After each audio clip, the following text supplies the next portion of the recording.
Salut et bienvenue dans The Born to Poetic Substance, je suis Adèle. Et comment allez-vous? Merci de nous recevoir dans votre confort et merci de rester scotché à The Born to Poetic Substance. Oui, aujourd'hui nous parlerons de l'histoire d'Aïssata et Yacine qui sont des sœurs jumelles, avec pour sœur cadette Anaïs. Les trois filles ont évolué dans une famille aux parents modestes, remplie de normes, de valeurs spirituelles, remplie de hargne pour le travail bien fait, et puis aussi pour la volonté de découvrir, la volonté de déguster tout ce qu'il y a de meilleur dans l'environnement. À l'âge nubile, elles ont décidé de se marier, et chacune de part et d'autre. Et elles ont fait une erreur en donnant une information à leurs amis comme ça, le jour de la soirée de leurs noces. Ne venez pas chez nous tant que nous ne vous avons pas invité. Donnez-nous un peu de temps, nous allons savourer nos noces.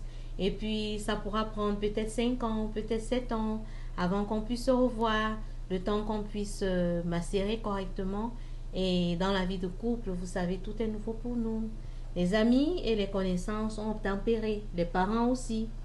Et il se trouve comme ça que la première année, Yacine est tombée enceinte, gloire à Dieu, c'est bien. Et Aïssata également est tombée enceinte l'année d'après. Bien, l'année d'après, Aïssata a eu des jumeaux.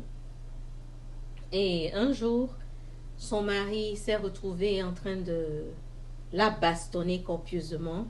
Et la petite Anaïs, en rendant visite, a découvert que l'époux d'Aïssata la bastonnait. Il n'en revenait pas. Et l'histoire simple était qu'il avait des maîtresses, il entretenait des maîtresses, et Aïssata se plaignait de la charge qu'il y a à prendre soin des jumeaux, et son mari n'était pas présent.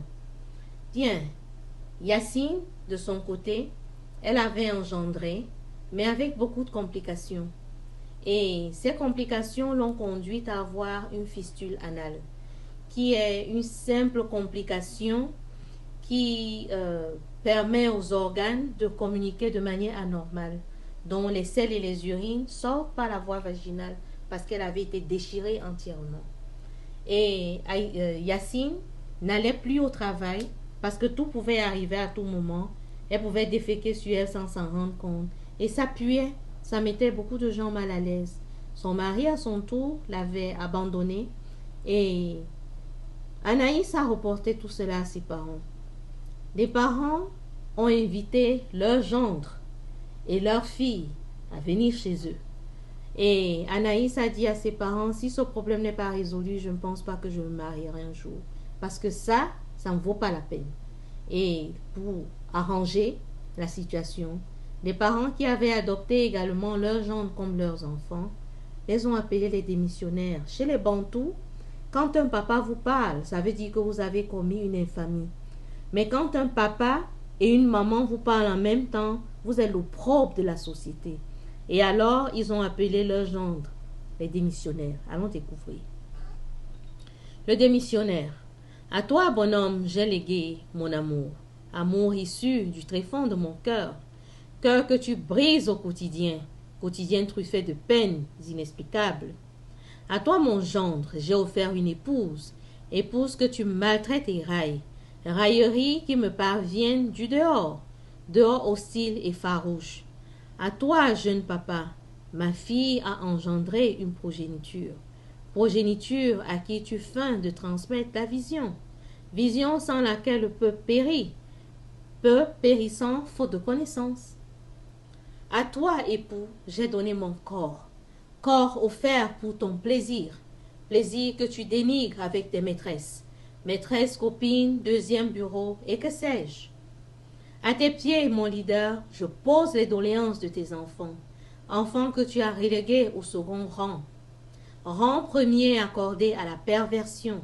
Perversion dans laquelle tu plonges la société entière.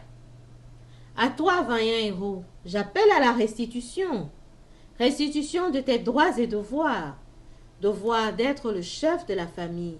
Famille que tu as constituée de par ton sang. À toi, homme, Que ton cœur ne se trouble point, trouble manifeste qui te ramènerait à ton Créateur. Créateur que tu invoqueras au jour de la détresse, détresse de laquelle je t'écouterai et je te répondrai.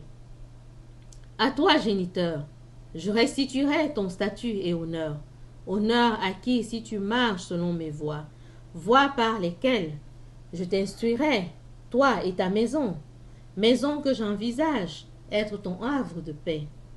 À toi, responsable, je donne tout sol que ton pied foulera pour assujettir, selon le premier mot d'ordre, ordre que je te représente pour ton épanouissement, épanouissement que tu devrais protéger sans faille.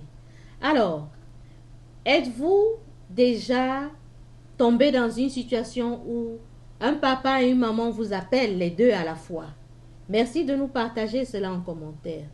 Avez-vous vécu auprès des démissionnaires, auprès des papas qui bastonnent leurs épouses, auprès des épouses qui bastonnent leurs époux, auprès des hommes ou des femmes qui tombent devant des cas de maladie de leur conjoint et démissionnent simplement parce qu'ils ne peuvent s'acclimater à la maladie que l'autre ressent, ni pour partager la douleur, ni pour compatir, ni pour aider. Notre société est en voie de déclin, c'est vrai, mais faites-nous part de la gravité du déclin à laquelle vous avez été témoin. Merci de commenter et de partager. Au plaisir et à la prochaine.